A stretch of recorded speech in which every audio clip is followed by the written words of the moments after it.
আপনি যদি আল্লাহ রব্বুল আলামিনের কাছে ক্ষমা এবং রহমতের আশা করেন তাহলে বেশি বেশি এই দোয়াটি পাঠ করবেন।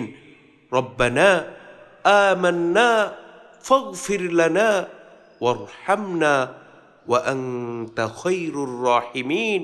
রব্বানা আমান্না ফাগফির লানা ওয়ারহামনা ওয়া আনতা খায়রুর রাহিমিন।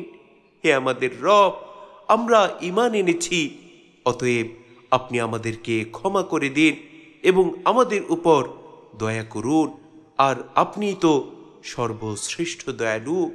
কি চমৎকার দোয়া! সুবহানাল্লাহ, সুবহানাল্লাহি ওয়া বিহামদিহি, সুবহানাল্লাহিল আযীম। এজন্য যখনই আমরা সময় পাব বেশি বেশি এই দোয়া পাঠ করব।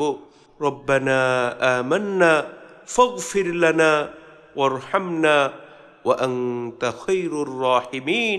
যদি আমরা এই দোয়া বেশি বেশি পাঠ করতে পারি তাহলে ইনশাআল্লাহ ইনশাআল্লাহ রব্বে করিম আমাদের সকল গুনাহ মাফ করে দিবেন এবং আমাদের জীবন রহমত বরকত দিয়ে ভরপুর করে দিবেন।